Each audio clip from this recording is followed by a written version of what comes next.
Hey, how's it going, guys? Tuesday night again. How's everybody? And did you all have a good 4th of July? Cheers to that.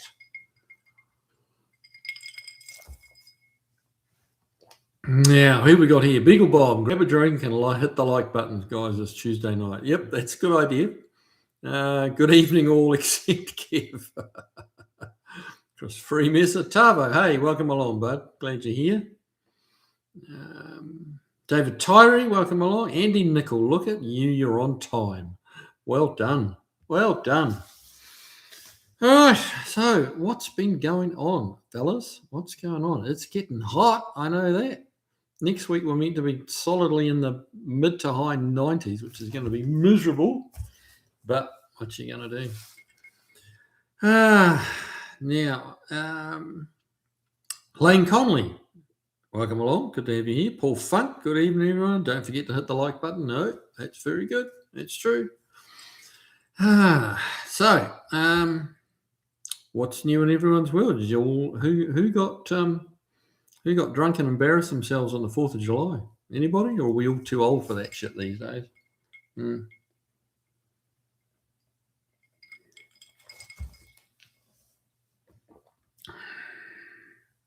Beagle Bob, been very warm here in 90s and feels like over 100. Yeah. This week here in Nashville, it's kind of mid 80s and feeling like mid 90s. But next week, it's actually mid 90s, and who knows what it's going to be feeling like? But it'll be hot. Tavo, I'm in the wrong country for that. Well, this is true, but you could just join in just cause.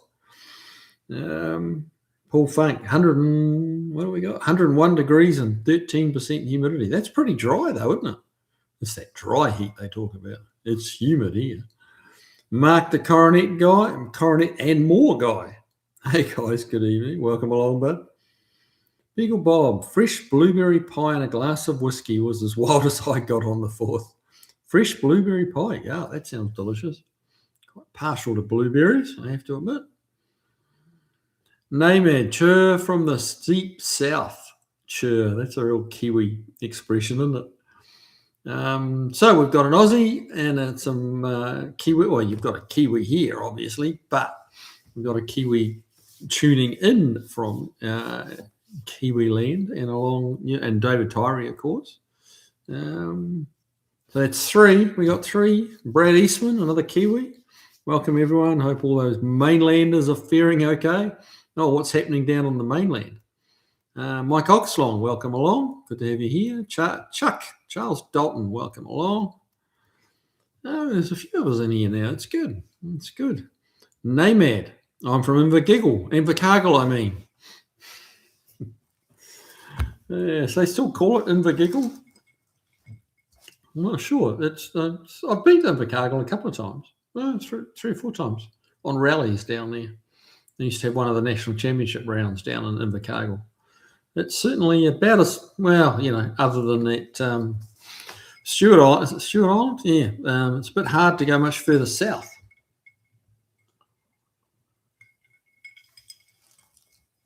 Brad Eastman, they've had some shocking weather. Okay. Well, hopefully Tony will be in later. Granddad's, he can fill us in on what's been going on. Barracuda, chur, not part of my vocabulary. No, it's not something I typically say. No, but people would look at me very strangely here. But it is a Kiwi thing. Lane Conley, any news on Large Marge? Yeah, the news is there's no news. No news. I'm barely managing to get time to work on the Alpine, which is really frustrating. There's just too much work stuff coming in. So on the upside, there's going to be a little bit, because of all the work, there's going to be a bit of budget to spend on the Alpine, which is, so it's that balance between time but no budget, and budget but no time. So at the moment, it's going in the favour of the customers, which is helping the budget a little.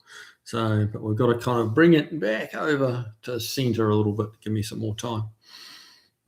But people have a habit of adding things to the list that they're booked in for, and things just being wrong that you just can't ignore, and you've kind of got to get fixed for them and that type of thing. So, um, and things like today, we were putting a new steering box in a uh, Bronco One, the first like 60s Bronco. So we've got the Borgeson steering box. But what I didn't catch, had I read the details, I got to take some of that on me. If I'd read the details a little closer, you need to go with the power steering box from Borgeson as opposed to the factory one. You have to change the hoses because they're different fittings in the box, and you have to change the universal joint. So they're coming overnight. They will have them tomorrow, but instead of that job being done today, now it's tomorrow. So just things like that trip you up. Andy Nichols, been quite nice here. Not unbearably hot, just warm, around 80.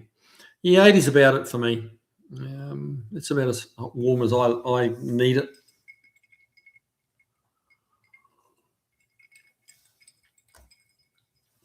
Mark Coronet, even warm up here in Washington the last few days. Wow. David Tyree, no news is good news. Well, not where Large Marge is concerned, really, but try Chris Freemesser. So gold leaf on the Remu dashboard then. Well, no, not gold leaf, but there's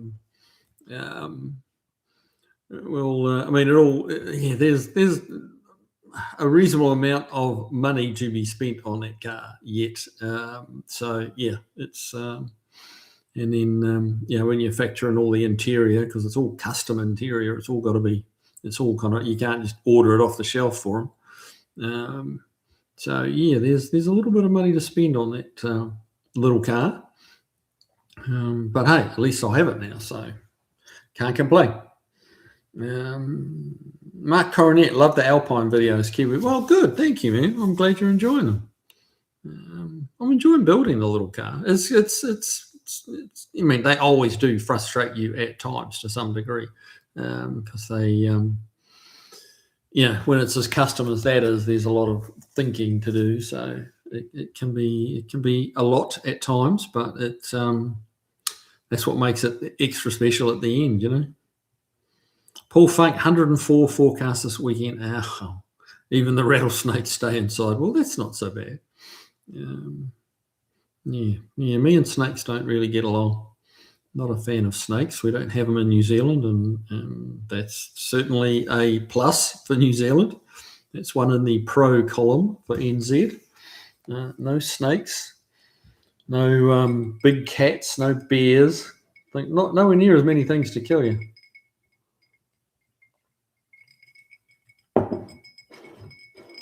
Barracuda, RIP, the great Robbie Francevic, New Zealand racing driver. Yes, a real character he was. I remember him racing Nissan Bluebird.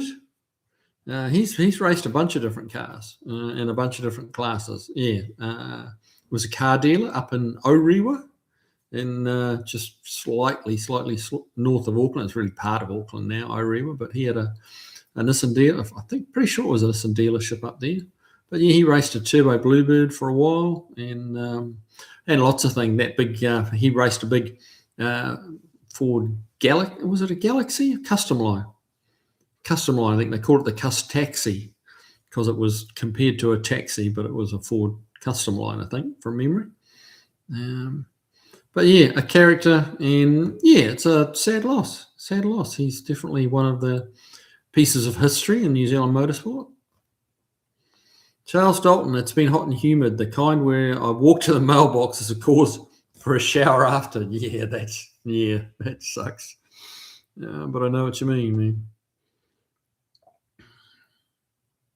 Josh Homan, welcome along. Good to have you here, man. Buddy Caro, my project always take twice as long and cost double what I planned on. That's pretty standard.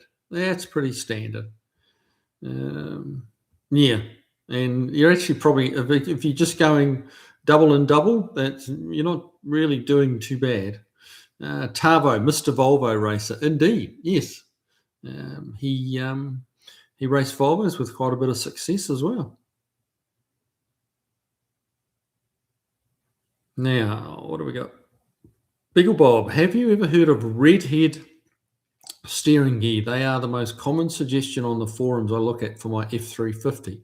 They do lots of different vehicles, including the old Broncos. I have. It does ring a bell. I haven't used it. I haven't, purchased redhead steering gear. But I have heard it mentioned before. I would have thought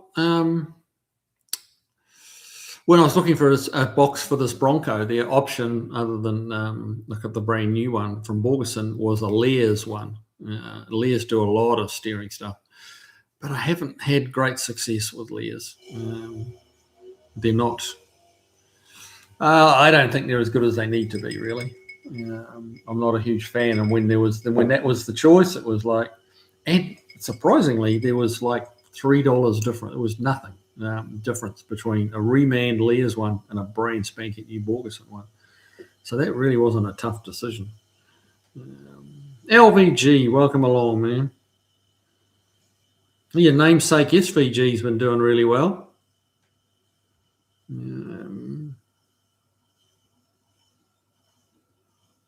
Chris Freemason, doubly sucks when the mailbox is attached to your house. Well, that's a fairly short walk, isn't it?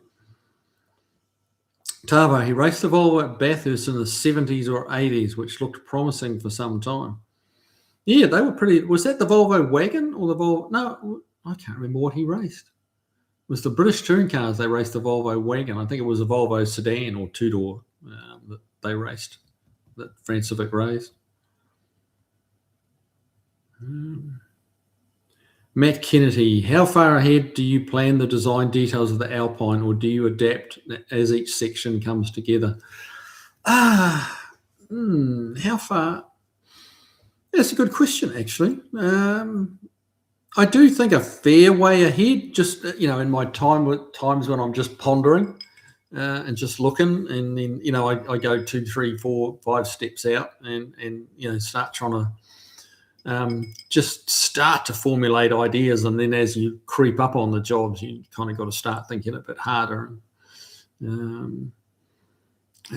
So yeah, it's but yeah, and you do definitely have to adapt as each section comes together, because often the plan A, can evolve into plan E or F, because everything you do does impact something else. So, yeah, but you definitely need to be somewhat ahead of the game, as it were. Robert Beckler, made it. Welcome along there. Barry Cooter, Custaxi, a 55 or 6 custom line with a 427 FEV8 and streamlined frontal bodywork. That's right. I'd forgotten about that. It was kind of a custom car, really. It was almost like a hot rod, but it was a race car. But the streamlined frontal bodywork was not so much kind of Ed Roth styling. It was really just about trying to make it a little less shaped like a brick. Yeah, but it wasn't. I have a vague recollection of the car, and it wasn't the prettiest car. It wasn't while it had some kind of a hot rod imaginings on the front sheet metal, it wasn't going to win any hot rod shows. That's not how I remember it anyway. Buddy Caro, while I'm here, always get me one part turns into 5. Yeah, that's very true. Beagle Bob, speaking of Volvos, in the 80s, I did watch some of the touring car Volvos in the 80s. I did watch some of the touring car masters. Isn't it a good formula? Hopefully you enjoy it as much as like a lot of people do. It's getting immensely popular in Australia. So, which I'm sure Tavo can attest to. Mexican Spec, hey man, how you doing? Good to have you here. Barry Cooter, 427 from a Galaxy, right. Now, Lane Conley, what are you going to use on the Alpine? Triangulating link, panhard rod, or Watts linkage? It will be a panhard rod. The Watts link, yeah, it's there's not that much room, and I think the car's not that wide, and I think you'd end up with very short links on the Watts link, and the Watts linkage on the rear really does rob you for room to run the exhaust. And it's not a car where the exhaust is going to be like dumping out just in front of the rear axle. There'll be none of that nonsense going on. The exhaust is going to has to go all the way out the back. So yeah, the panhard rod is really the way to go. So yeah, and all of them are a compromise in something. The triangulating four-link is not a bad system, but yeah, a little bit robs you of a bit of space for exhaust, and that's one thing that car doesn't have is space. So yeah, the panhard, you do get some lateral movement on the diff through the travel of the suspension. It's pretty darn minimal. It's nowhere near as much as you get with leaf springs. Leaf springs move a lot side to side when you're cornering reasonably hard. So the panhard rod is way better than that. Technically not as good as a Watts link, but I just don't have the room for it. So yeah. LVG had another great run in the Y60 T-Bird, ran out in 90-degree weather, and no tow trucks were involved. Good times. Excellent. Well done. Yeah. Well, I think you can, put the thumbs up sign on that transmission. If it was going to fail again, I suspect it would have done it by now. So that'll be a nice little relief for you.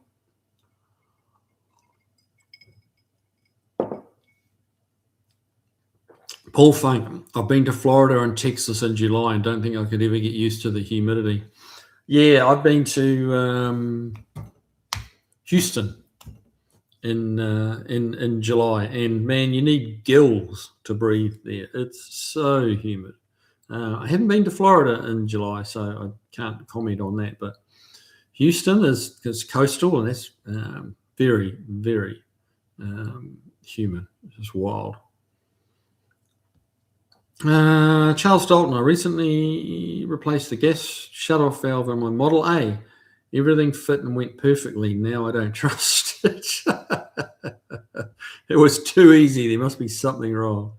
Stephen Bunky-Bird, good to see you, Kiwi. Well, good to have you here too, mate. Can't see you, but I can see your comments.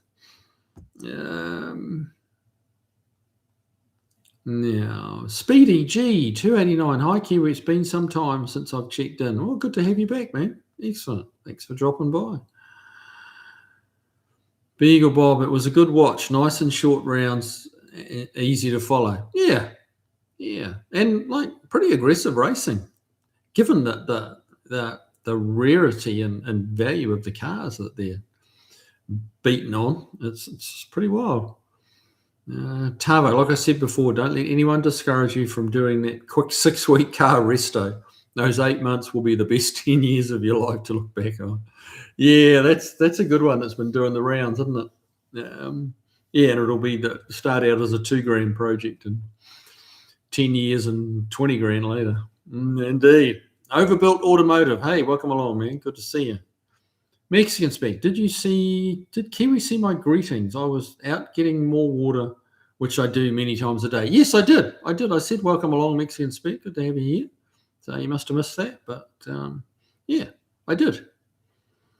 GMAC, welcome along. Good to have you here.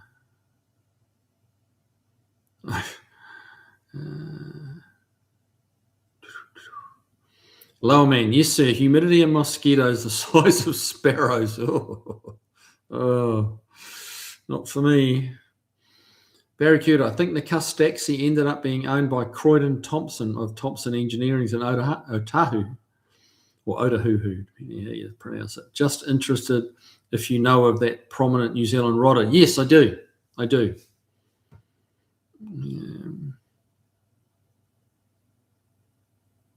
Mexican Speak, humidity is a way of life when you have no choice. Well, yeah, very true.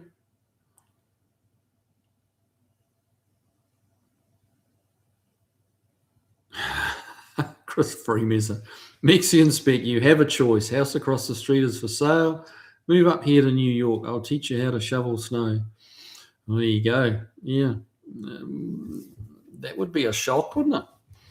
After living in Mexico. In California. Mm. Mexican speak. That is not a choice, it's a punishment. Snow is a no-go. No, I don't mind snow. I don't mind snow. Um, you can always bundle up and get warmer, but man, when it's really stinking hot and humid, it's just, for me, it's just debilitating. Overbuilt automotive, Mexican spec. Tell me about it. Free sauna every year, half the bloody year. Yeah, true enough. Mexican spec. I call the sweating exfoliation. It works for me. Well, that's putting a positive spin on it, isn't it? Yeah. I just find when I'm really sweating in the week, and it's terrible if you're doing body work in the hot, humid, and sweating. It just sucks because everything sticks to you. All the dust you create when you're doing body work just sticks to you. Even grinding, like welding and grinding, you get very dirty when you're wet and sticky. Everything just that shit, that dust that floats in the air, just sticks to you. Beagle Bob, I'm going to have to leave an hour early tonight. Made a test batch of salsa and it went well, so I'm going to make 8 or 10 quarts while my tomatoes are still good. 8 to 10 quarts, good grief, that's a lot of salsa. How do you keep it? Like, what are you actually going to do with that much? Can you freeze it, or like what are you going to do with it?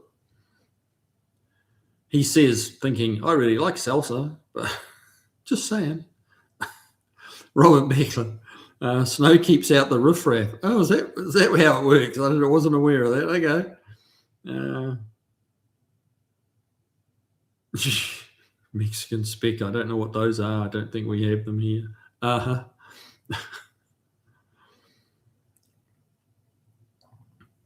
Chris Freemus, it's a whole lot easier and occasionally a whole lot more fun to warm yourself up than cool yourself off. This is true. This is very true. Yes.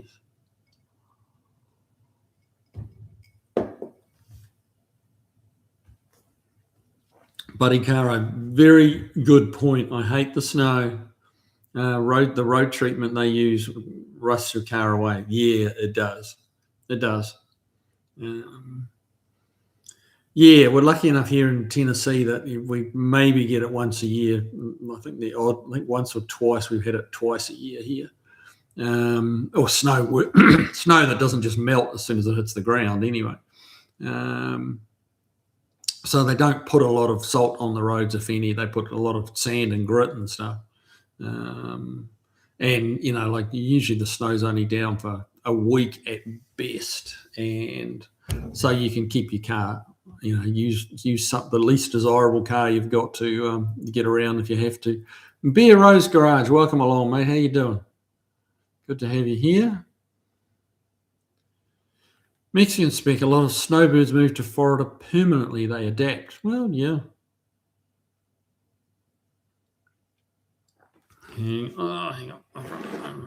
Getting behind. Here we go. Jeff Hutchins, Beagle Bob. Hi, but got a redhead steering box on my Ford SD Super Duty and a blue top on my Dodge Diesel. Not impressed with either. I think I'm going PSC next time. Oh, there you go. Haven't heard of blue top or PSC. There you go. Tavo, painting is the time-sensitive thing to do here. If it's not cold and raining, it's humid 90% of the rest of the time. Never conducive to auto paint coming out right. No, it's not. High humidity is not good for painting. And real cold, isn't it? Yeah, it's tricky. That's where you need a climate-controlled booth. But not everybody's got the money for that. Beagle Bob, going to can it. Should keep for a couple of years. Oh, wow. Water bath or pressure cooking for long enough to pasteurize it. There you go. Who thought on a car show we'd be talking about pasteurizing salsa? Homegrown salsa too. But there you go. You just never can tell on this stream.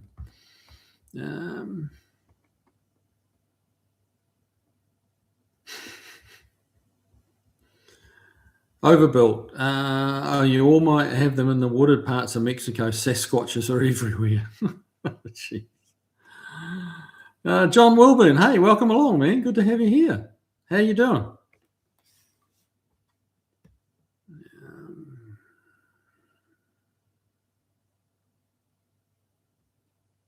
Overbuilt Automotive. Kiwi, where are you in Tennessee? I'm in Kingston. Oh, you're a little ways away. I'm in Franklin, just like 20 minutes south of Nashville. Really the outskirts of Nashville. We kind of call ourselves Nashville, but it is technically the city of Franklin. But yeah, I think you're about 3 hours away up there in we're at Kingston. Yeah, that's a bit of a drive. Well, that's given the size of Tennessee. Yeah. Charles Dalton, who remembers the old poem "In the Summer When It's Hot and Sultry"? Who remembers the poem? I do not, sir.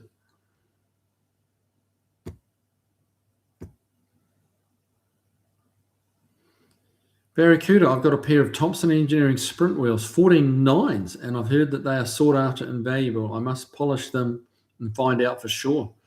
14x9s, well, it would be a challenge to find a tyre to fit that these days, wouldn't it? And like a tyre wide enough, you'd need at least a 275, wouldn't you, to go on a 9-inch? At least a 275, I would have thought.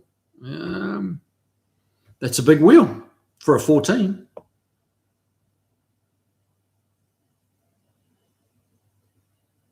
Now, Mexican spec. I'm at the edge of the Sonoran Desert. We don't have much woods here. There you go. Mexican specs. John Wilbur. Fancy meeting you here. Indeed. GMAC, back in the day, 1969, my grandpa had a tub of ice behind a big meat blade fan. Instant cool. LOL. Not those fans would take a finger off. Yeah. That wouldn't be good. Kind of a supercharged swamp cooler, really, isn't it?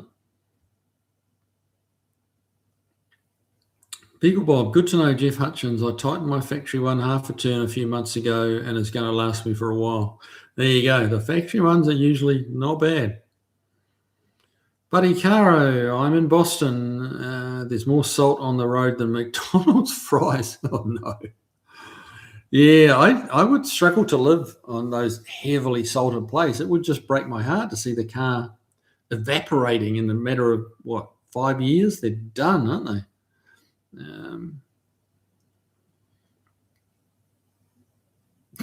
Chris Freemess, a barracuda. If you polish them 3 times, does a genie come out?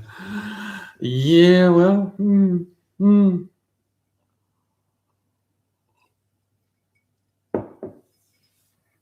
Beero, Stephen Holes of Just Drive It showed up last week with one of my Nash Metros and to see Yellowstone. He got the full ID 4th of July, complete with snow. Nice. Oh, that'd be like, yeah, that's very cool, man.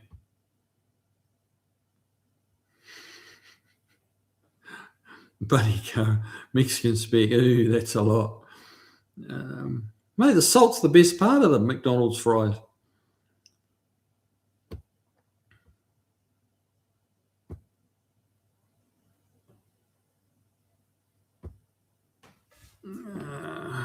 Yeah.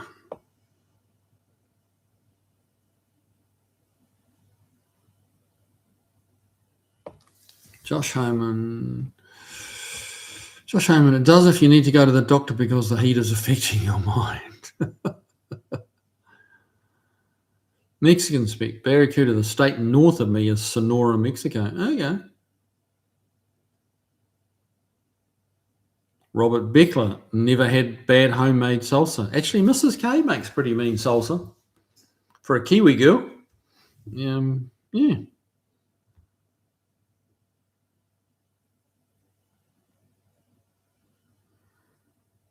Josh Homan, good evening to one and all. Good evening, sir. Andy Nicol, used to love skiing till I buggered up my leg. Now I just Dread winter. Yeah, I used to do a little bit of snow skiing, but now my knees are like, no. I couldn't. They're probably strong enough, only to do some snow skiing. But it's when you take a bad fall, and the thought of twisting my knees these days or doing something to it is way too painful and way too expensive. Mexican spec salsa. That's a fun word to say, salsa.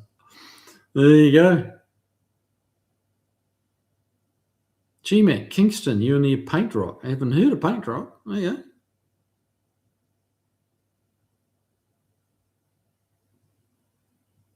What is that? Overbuilt. Yep, I know. Frabcaland, 3 hours or so. Frabcaland? Franklin. I think that's what you're trying to spell. Auto check or spell check or something screwed you up there. Barracuda, a genie could be a good thing. Well, indeed, yes. Especially if she looks like Barbara Eden, right? You remember her.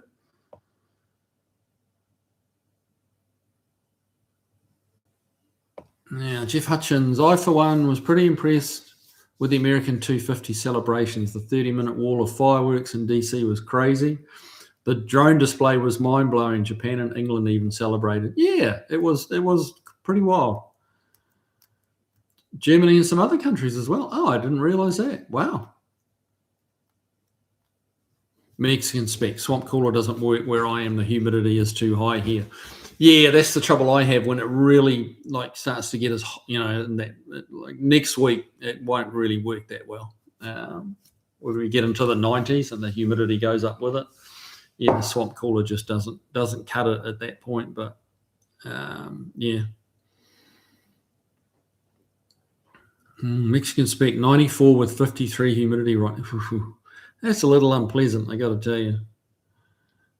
Josh Homan about 70 today. Well, that's now you're just showing off. Andy Nickel. Speaking of rust, I got to get after my rockers. It's starting to creep up into the doors. Yeah, well, there you go.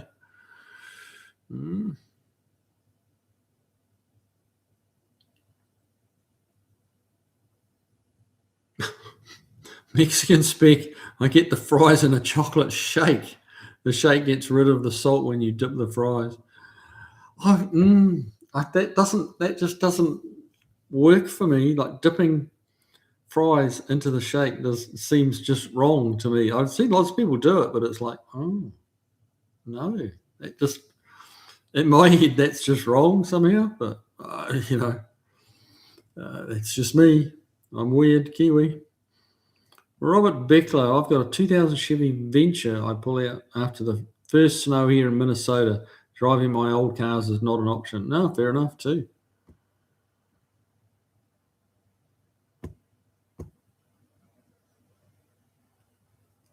Buddy Cara, always had a nice car and winter beater with heater. Only way to keep your car nice. Well, yeah, I imagine it is.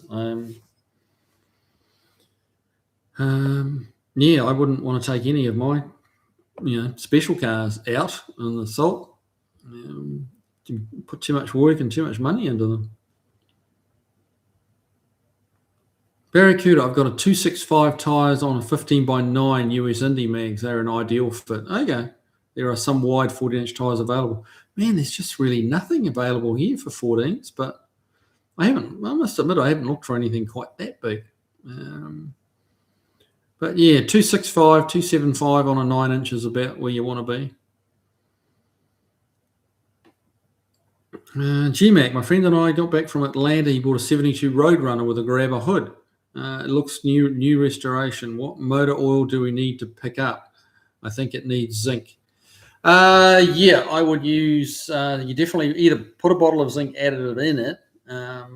It depends a little bit. I mean, zinc additive doesn't hurt any engine for that matter, but does it have a roller cam? I mean, it wouldn't have had from the factory, but has it been updated to a roller cam maybe? In which case zinc's not so important, but if it's got a flat tappet cam, you absolutely need zinc. And there's a few oils out there that come with zinc in them. Driven oil is a very good oil for hot rods. That's what I tend to like to use. Yeah, but most of the parts stores will have. I think Mobil have one with zinc in it. There's a couple around with zinc in it.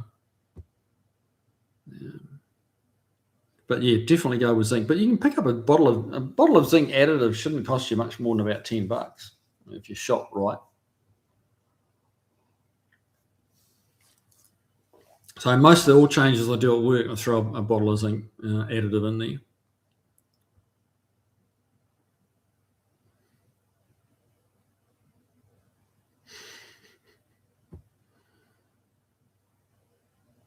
Barracuda. I like the episode of Seinfeld when George became a hand model. I was never a huge Seinfeld fan.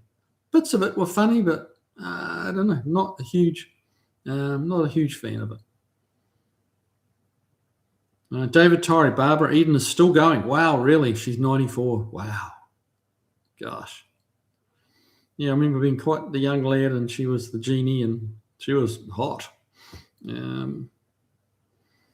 Yeah, but 94, that's a good age, isn't it? Tavo, expecting a high of 12 degrees C here, 53 Fahrenheit. Heat wave for the time of year. Yeah, that's not uncomfortable. It's cool, but it's not uncomfortable. Mexican spec. Kiwi, you should try it. The taste is great. Fries in a shake. Try it once. Okay. Yeah. I'll play along. I'll try it. I'm not quite sure when that'll be, but yeah, I'm not a McDonald's regular. I do like the thick shake, so I got to give you that.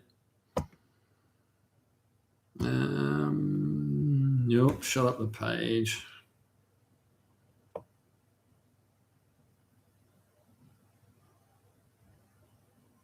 Beagle Bob GMAC. I think the VR1 Valvoline is made for old cars with flat tappet cams, high zinc and stuff. Yes, Valvoline VR1 is a good option.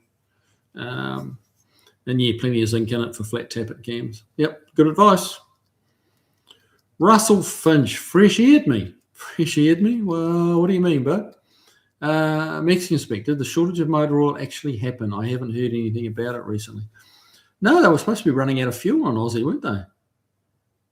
David Tyree, 13 degrees there. Yeah, well, it's winter in Aussie and NZ.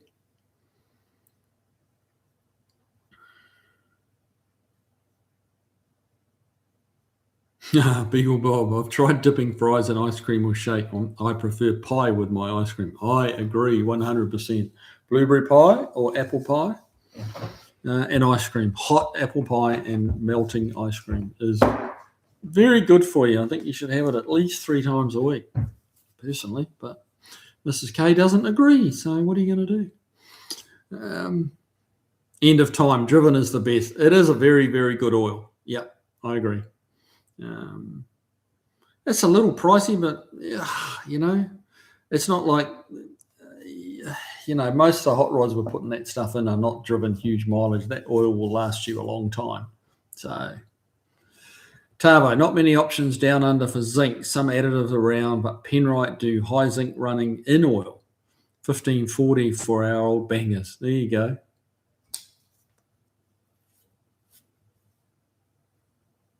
Chris Freeman's pretty sure Lucas sells a hot rod in classic car oil with extra zinc in it. Yeah, they probably, I don't know, but they probably do, yeah. Josh Homan, 0-weight oils are worthless anyway.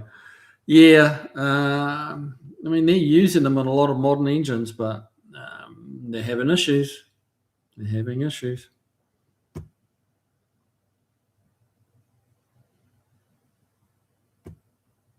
Buddy Caro, McDonald's fried apple pie dipped in vanilla shake is good. Okay. Yep, I go along with that. That sounds like a plan. Overbuilt. Got to run dinner time, and Shopcat says I need petted. I'm stiff and hungry. He's a mess. 18 years of antics. Oh, yeah, that's getting on for a cat, isn't it? That's an old boy. He's a mess. Yeah. Well, I'm a mess too, so, I know how he feels.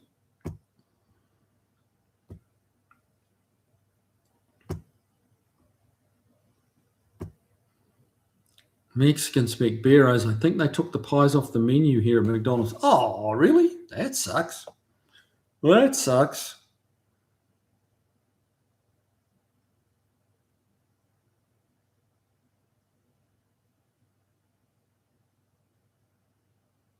Yeah, Chris Freeman said, Jeff Hutchins, there aren't nearly as many winter beaters on the roads here as there were back in the day. Huh. Wonder why that is. People just don't want to pay to have to run two cars. I don't know how you can afford to have your 5-year-old car that you pay new price for rusting out from under you. Oh, that's Mrs. K ringing. She's forgetting I'm on my live, so probably the penny will drop. Give me 30 seconds. I'll just message you that I'm busy on my live. Right, I'm back. You have my full attention.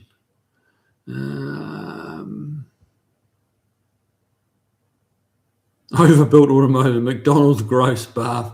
Yeah, I mean, McDonald's not my first choice, but I wouldn't say it's gross. But we're all different, eh? We're all different. Overbuilt, get a RWAL burger and fries, mums and pops places. What's RWAL? Right. RWAL burger. What's that, mate? Real. Okay. Read the next line. That helps, doesn't it? Get a real burger and fries, mums and pops places. Yep, I go along with that. Not the mass-produced stuff. At least you know what you're going to get when you go to the mass-produced places. And if you know a good mum and pops place, then that's awesome. But if you're just passing through, it's a little tougher. Paul Funk, brag pen, 1540 street rod oil, which I've run in my Ranchero, Cushman, and lawnmowers. There you go.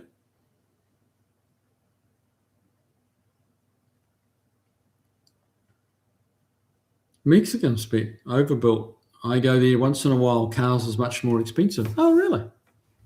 Huh.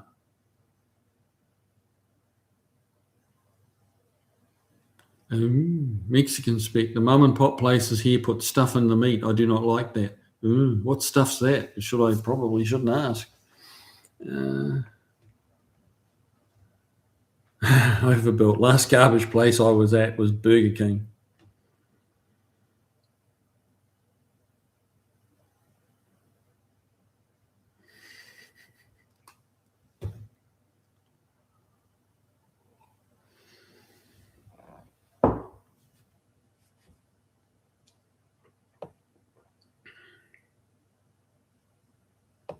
Yeah, Mexican spec. COVID got rid of Burger King in my town. They serve Pepsi anyway, which is garbage. Jeff Hutchins, back in the good old days, NASCAR used to run zero weight oil in their qualifying engines 2 laps, then swap to their race engine, which did not have zero weight oil in it. Illegal now. Yeah. Well, they'd do anything to get that 2 laps. They had NASCAR went crazy on their qualifying. They'd have lightweight rear ends, lightweight ring and pinion gears, and everything cut down to the nth degree to save every tiny bit of weight they could. And they were just 2-3 lap wonders. It's getting serious though, special, like custom qualifying ring gear and pinions for your rear axle, and custom axles for qualifying and stuff. That was pretty crazy.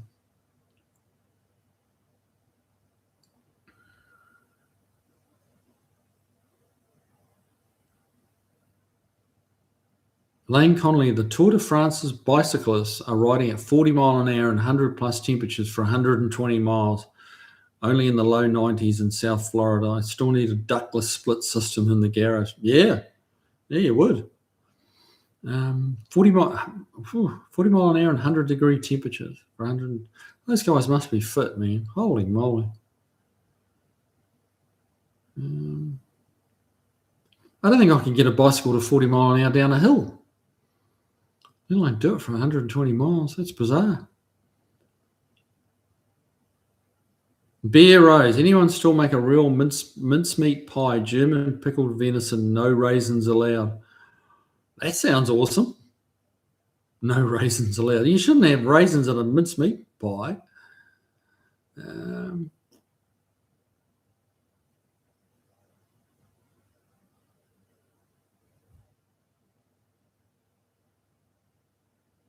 Mexican spec, overbuilt. I went to our local Flash Burger here.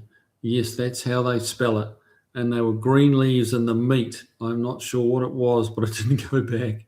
Green leaves in the meat.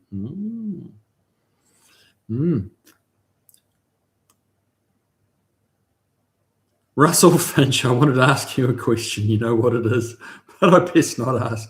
Well, I mean, you won't be surprised by the answer. So, what can I say? Yeah, I ain't got time to think these days. Supposed to be getting some T-shirts sent out to Steve Sadusky, and I haven't done that. And it's like, just keeping up. People come into the workshop like all the time. I must have had a dozen people call into the workshop today, and it's just it's a challenge. Wanting to try and get stuff done, and just various reasons. But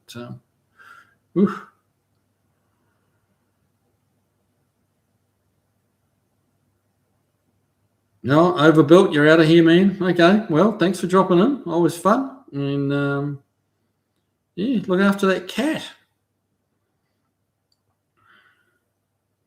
Jeff Hutchins, driveway of misfits. New cars and don't last long enough to rust out, so they might as well just drive them year round. Oh wow, really? Wow, that's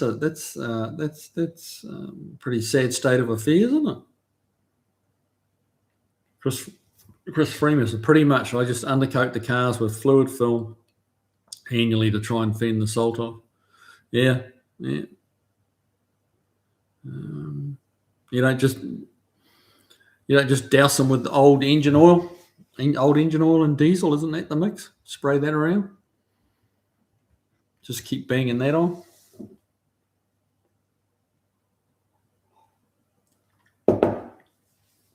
Good grief, the greenies would freak out, wouldn't they, if they knew that was happening en masse?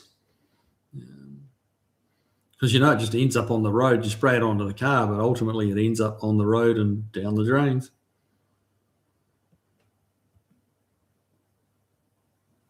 Mexican spec. Today I posted a 1980 Chevy Malibu, 292 inline 6 4-speed manual on the floor. 2-owner car too. Nice. 1980 Chevy Malibu. I'm trying to think what that even looks like. Yeah, crazy. The 80s cars, I kind of lose a little bit. I'm really not very good on my 80s cars. Seems way too new, but they're 45 years old.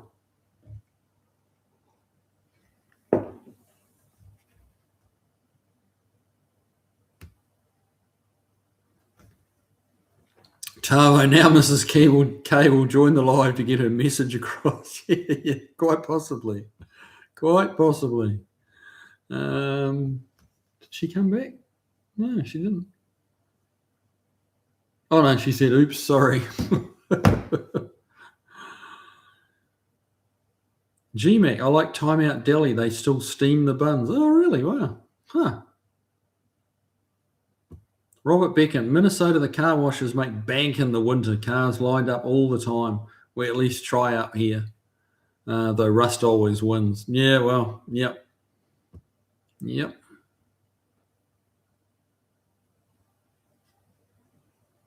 No, hang on. Let's shut up the page again.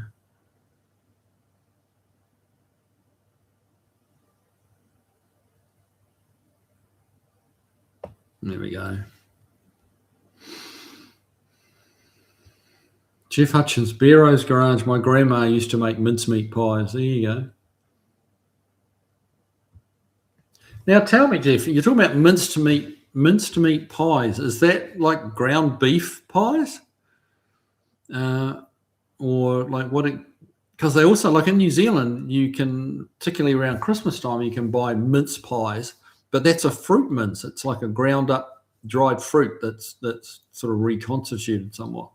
But that has all sorts of like raisins and all sorts of different fruits in it, and it's ground up and goes quite a dark, very dark brown, black color almost. Really nice, just delicious. But that's there's no meat in there. But strangely, they call it mincemeat. They've kind of shortened it now. In the old days, when I was a kid, they used to call them mincemeat pies, but it was fruit mince, and now they're just mince pies. And then you go to the regular bakery to get a hot pie, and they also have mince pies, but that's ground beef pies. So I don't know. I'm not sure what you're talking about there. End of time. I heard the Valvoline oil has something separating in it when sitting, causing sludge problems. Reason I went to Driven. Okay. Hadn't heard about that. Had not heard about that. You don't need sludge. Josh Homan, US Pepsi is perfectly good. Yeah, I don't mind Pepsi. Bero's Garage, Mexican Speak. The other day I had the world's worst tamale. It had raisins in it. Sacrilege. Raisins in a tamale. Well, I'm no expert on Mexican food. Is that sacrilege, Mexican Speak? Like, I don't know. Bero's Garage, did you ask who made it so you could slap them? I would have. Okay, I'll take that as a no. It shouldn't have raisins in it. Beagle Bob, sounds like you would get a good breeze going 40 on a bike. Well, yeah, you definitely get some windage, wouldn't you?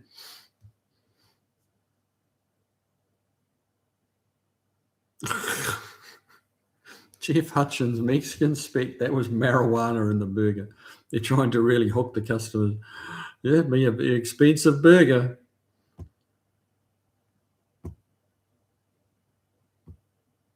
Mexican Speak. I don't think so. The burgers didn't cost that much. There you go. Great minds think alike, Mex. Robert Beckler, let me get my split systems. I get my split systems for free. People always get upgrades and I keep the old ones. Perk of being an HVAC tech. Very nice. Very nice. You should have an icy cold garage, mate. You got 2 or 3 in there for free. I would.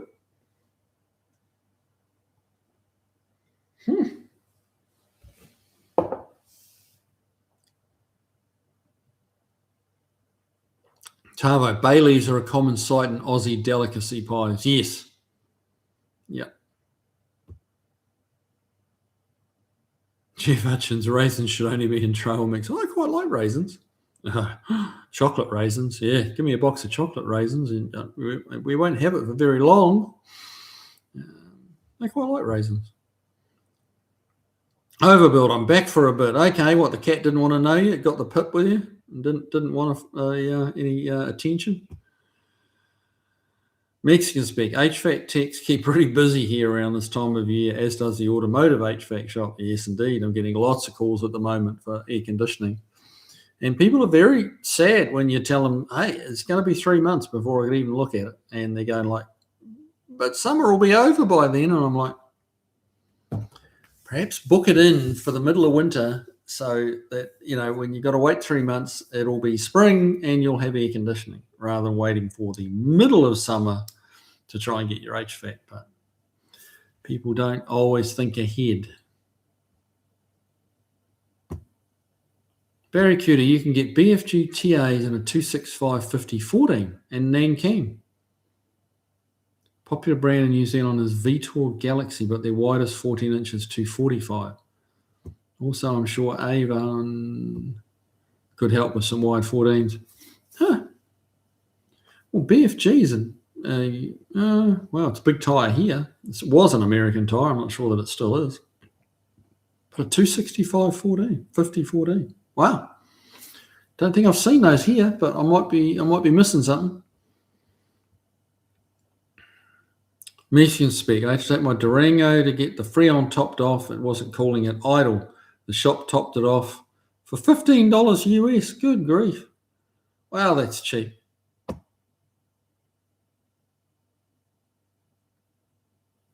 Overbuilt automotive. Fixed a 2003 GM truck, 1500. Shifter removed. The safety park solenoid thing, it broke off on the farmer's farm truck. There you go.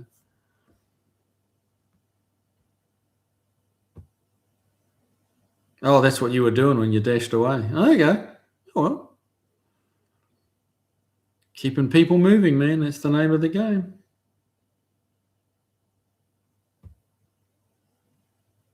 Chris Freeman, so lots of different undercoating treatments, some commercial, some homemade. Yeah. I guess anything you can do really helps, doesn't it?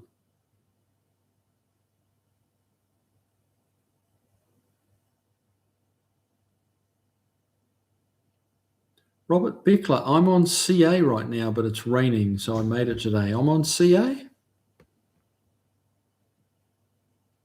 Oh, on CA. I'm on call. I'm on call right now. Okay, probably I'm on. Have I deciphered it correctly? I'm on call right now, but it's raining. Well, cool.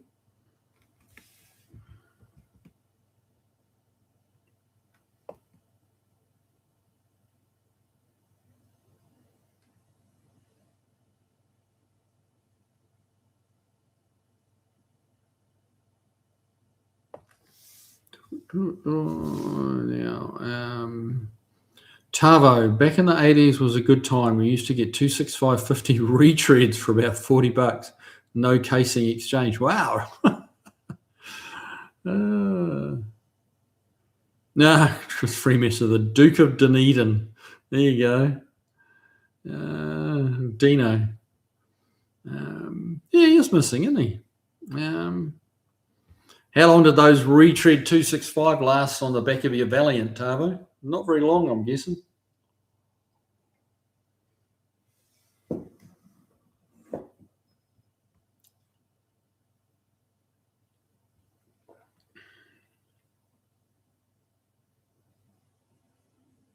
Overbuilt. German apple pies have raisins in them. Not too many, but a few. At least the ones I eat.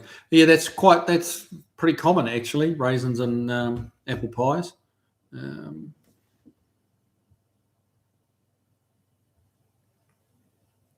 Beer Rose. There's a rat rod style in the UK called Oily Rag. They use old motor oil to bring out the patina shine. Pretty cool for a place that rains all the time. Huh. Rat rod style in the UK called Oily Rag. Huh, interesting. Chris Freemasser, overbuilt. I think you mean German apple strudel. Yeah, they definitely put it in strudel, but yeah. No, damn it, I cannot type. Oh, well. Can't be good at everything, mate. It's tough.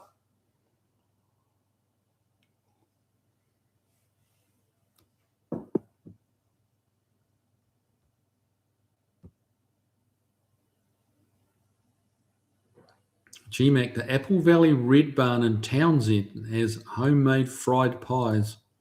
Yum.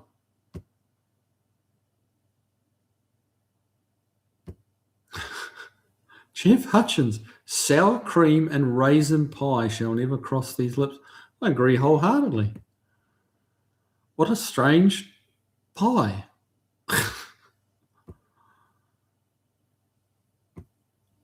Overbuilt. Driveway of Misfits. Yes, it was in the form of a pocket pie. Okay. Huh.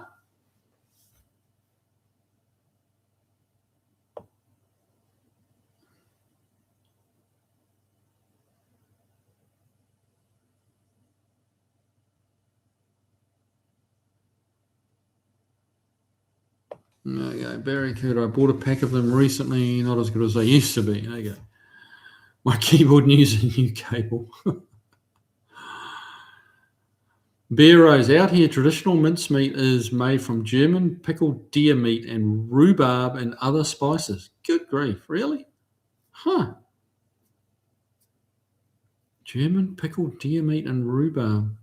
I wonder if the fruit mince that I'm talking about, which is kind of more of an English thing, started out like that and then just became fruit only. Interesting. Here we go. Mexican spec. A Savoy is a type of highly seasoned sausage, usually bright red, normally boiled and available in fish and chip shops around Britain. It is sometimes also available fried in batter. You're absolutely right, sir. How do you know all that? I'm impressed. Paul Funk, my mum used to make empanadas with mincemeat and pine nuts maybe.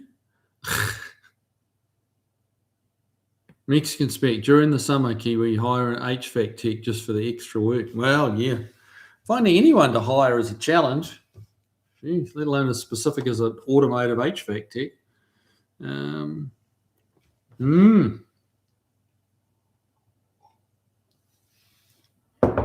Mate, if I could hire more help, I would. I really would. But it's tough.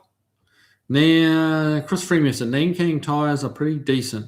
Have a set of them on my Beetle. Zero issues with them. There you go. Did you, hey, Mr. Freeman, did you see my post about tonight's live and the picture that I put on with it? If not, you need to go and have a look, sir. Being the resident Volkswagen expert / fan here.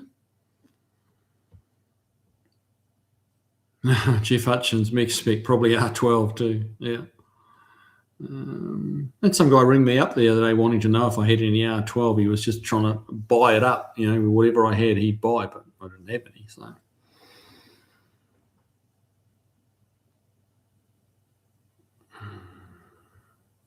Barracuda, I carefully selected my 265/50 15s because they're almost exactly the same diameter as what came on the VH Valiant. Didn't want to change the gearing. Well, there you go. What would the Valiant have come with originally? 14s probably, wouldn't it? Beagle Bob, I've got to get to work, so I have room in the kitchen to pick more tomatoes and peppers the next couple of days. Night, everyone. Well, yep, you have at it, mate. Don't eat all the salsa that you make, but for goodness sake, but yeah, sounds delicious.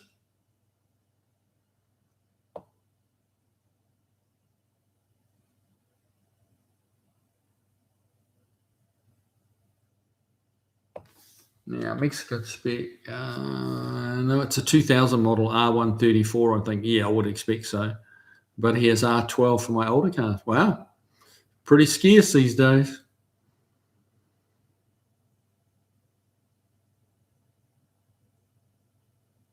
Chris Freeman, not a lot of miles, but they're 8 years old, the Nankangs, and zero cracking issues. Fair enough. Overbuilt. I buy Cosmo Mucho Macho Series brand tyre and stick to the road good and a cheap, as good as the Pirelli P0. So the off-road 10 plies look cool too in the truck line. Oh, well. Mucho Macho Series brand tyre. Never heard of that one, mate. I'll be honest. Mexican speak. Do you keep the car out of the sun? To Chris Freeman. Yes, the sun really does take a toll on tyres. You can keep them covered, you're in good shape.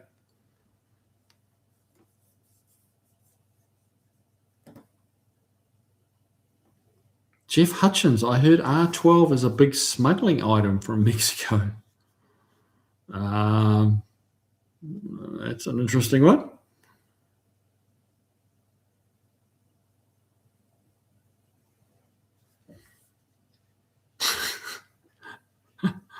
Chris Freeman, I live in upstate New York. What is this thing you call sun? Really? It's not that bad, is it?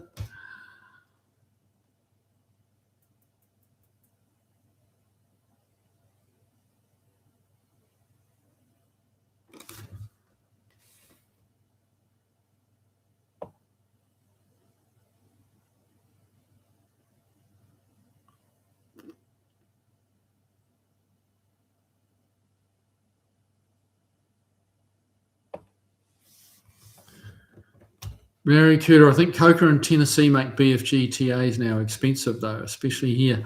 Coca make a BFG white wall. Yeah, which is expensive. But you can buy regular BFGs, and you don't have to get them through. They're not from Coca.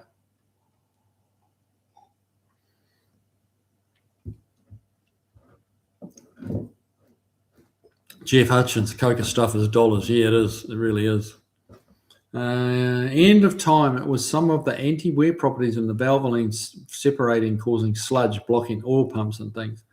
when I read that, I went to the driven. I don't know if it was ethanol or some other product. There you go.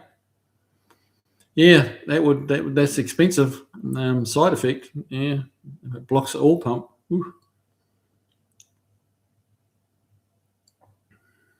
Mexican spec. I buy whatever tyre my buddy's shop has. I'm not picky. Most of my cars sit most of the time anyway. There you go. Mexican spec. Adios. He's out of here. Okay, man. Well, thanks for dropping by. Good to have you here as always. So you have a good week. We'll see you next Tuesday.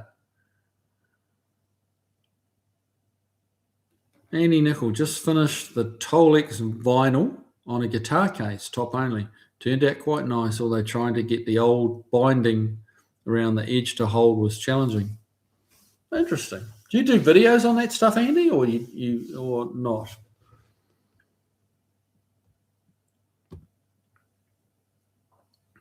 Oh, Tavo. Yes, I remember those. I still wish we could get the old Firestone Cavallino wide ovals from New Zealand. They were brilliant, sticky tyre.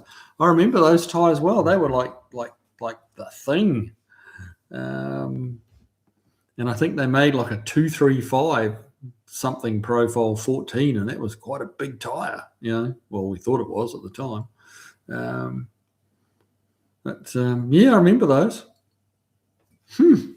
That's not a name. That Cavallino is not a name I've heard in years. David Tyree should get them to try Pawa pies. I have never had a Pawa pie. I've had Pawa, never had a Pawa pie. Doesn't kind of jump out and get me, I'll be honest, but be interesting.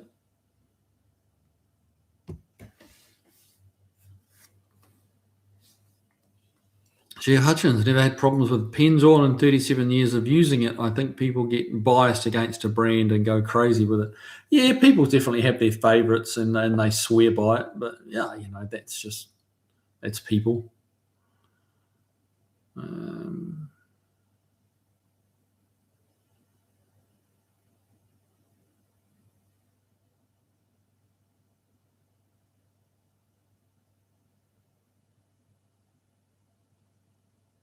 Andy Nickel, Mum used to make mincemeat tarts every Christmas. Yeah, my mum did too, and I miss those and her. Yeah.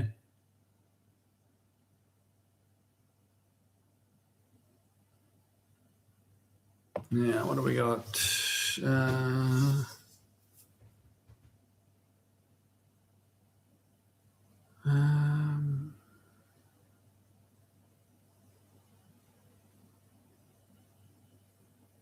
Overbuilt. I use all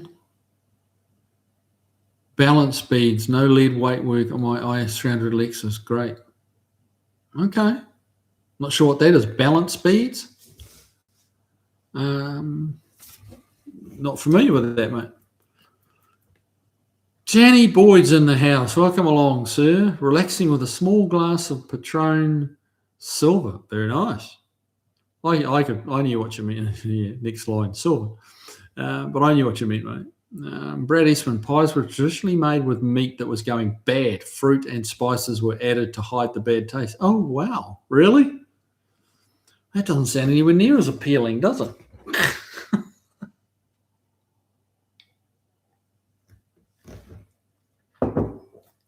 Yeah, much did, very little went to waste back in the day, though, didn't it? GMAT used to run Kendall GT1 oil. It was green color. Wow, really?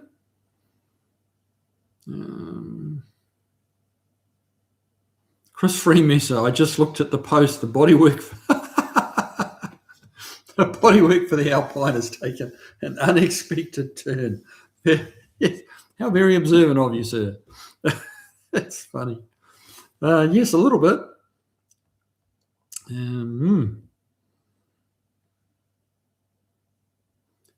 Jeff Hutchins, my dad hated Pennzoil and STP. I think I used Pennzoil partially to piss him off. He's a perfectly good dad, but very opinionated, and his way is the only way. I've proven him wrong many times. Mate, that's me and my old man to a T. Absolutely. Yeah, he was funny, and like when your opinion was different to his, the only reason why was because he hadn't explained his way correctly. His way as well as he needed to, and he would try and explain to you again why you were wrong. Yes. Tavo, 18514 or 73514 cross plies would have been standard on the BH back in the day. Sounds about right, yeah. Yeah, radials were just becoming a thing, weren't they? Barracuda, yeah. Tavo, I had a set of 235 wide ovals on my VC Regal. At the time, I had no idea they were made in New Zealand. Do you know who made them here?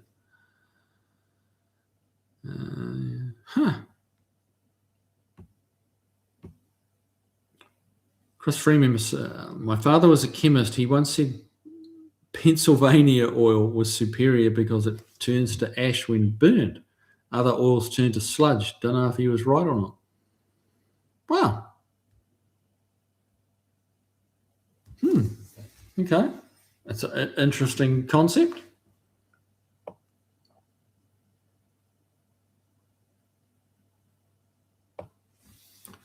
Robert Becker, all this talk about pies and salsa is going to make me start looking for another wife that can cook and bake. Oh, no. Oh, that's a bit harsh. Oh, your poor wife. Oh.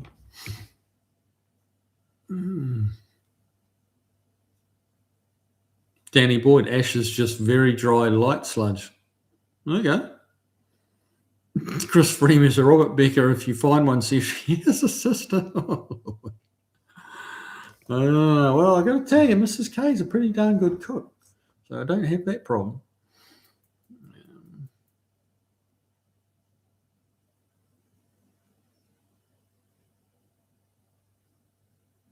Overbuilt. Do not use butane. Has to isobutane. Danny Boyd, have used straight propane out of a torch in an R12 system. What? What in? So propane in place of R12? Really? Wow. Russell J. Finch, I have an ethical dilemma. In Australia, you need an engineered certificate, VASS, lots of mods. So a guy here is putting an LS swap in a classic non-GM as it is already registered car. Do I report him or not?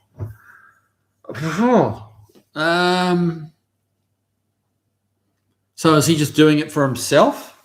He's just putting it in like for his own use, or is he doing it like as a business venture?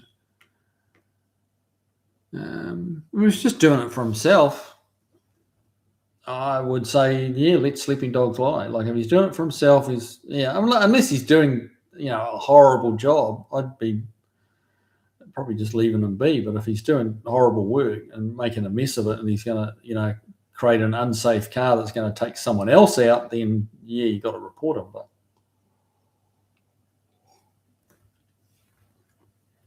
But if he's just doing it for himself and he's just trying to dodge a lot of bureaucracy and paperwork, then I'd be tempted to let him be. Let sleeping dogs lie. Chavo, overbuilt. We have a similar drop-in down under called High Chill propane. High Chill propane and isobutane. Wow, interesting. Never heard of that, but oh, yeah. Mexican Spec. Hey, Danny Boy. He's over on. Mexican Spec's over on Buff's Live, so he's a moderator over there. So his attendance is kind of compulsory. Russell Finch. I hate mixing brand cars and engines, especially LS swaps. Yeah, LS swaps are a little bit done to death. Good engine, though. You got to say that. Good engine.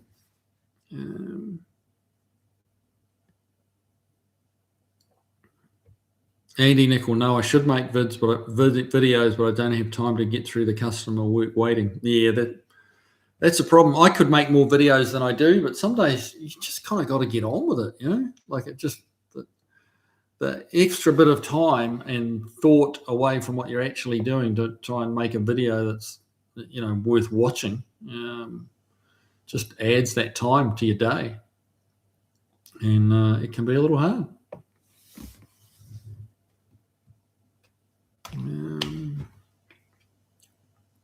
Overbuilt. In R12AC systems, I use roughly 60 to 70% propane to 40 to 30% isobutane. Yes, they sell it in cans to brands Duracool and Envirosafe. Wow, it's amazing. I was not aware of that. And it works okay. Blows cold air and does what you need it to. Barracuda, you can get a wallaby pie in Waimate, South Island. Excuse me.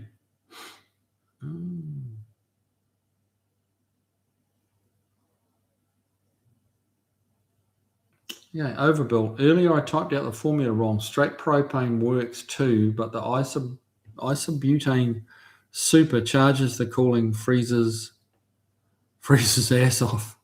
Huh. That's interesting. That's cheap too. Well, I'm not sure about isobutane. I would think what's the difference between isobutane and butane? Propane is cheap as chips compared to traditional AC gases.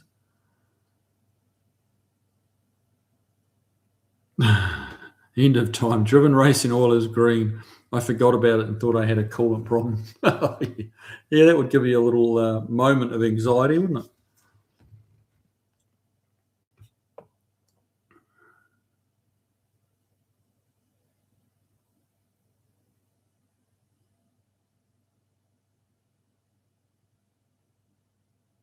Jeff Hutchins, I use ceramic balance beads in my big tyres since I mount them myself on bead locks. Work well and are reusable. Balance beads. So you put them inside the tyre and they just find their way to the right spot. That's pretty wild. Andy Nickel, Mum also made liver, heart, and kidneys and head cheese. There is no cheese in head cheese. Lamb's brain on toast and my favourite cold pressed tongue. Ugh.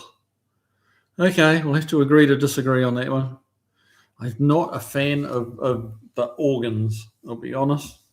Liver and kidney I would never eat as a kid, and it just doesn't come near my table as an adult. No. And lamb's brain on toast, that's disgusting. Ugh. That sounds terrible.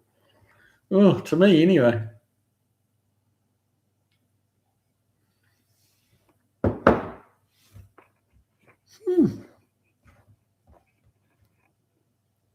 Overbuilt. Percentage required. You only need about 35 to 40% of the original factory R12 charge by weight. Sounds tricky. I mean, how do you weigh out the propane and the butane? But yeah, I mean, you make it work, I guess. Yeah. Barracuda. Tavo, I was watching episodes of Homicide last night, and they had a white V8 Valiant Ranger, I think. It seemed to have bucket seats and Pacer-style door cards. Car spotting. I always love watching movies that are set in like the 60s, just because they always have such cool, even 70s, because they just have such cool cars around.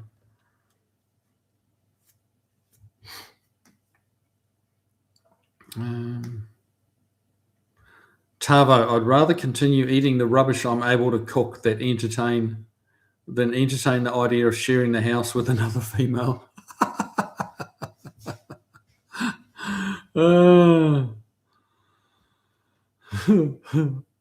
A confirmed bachelor, I take it.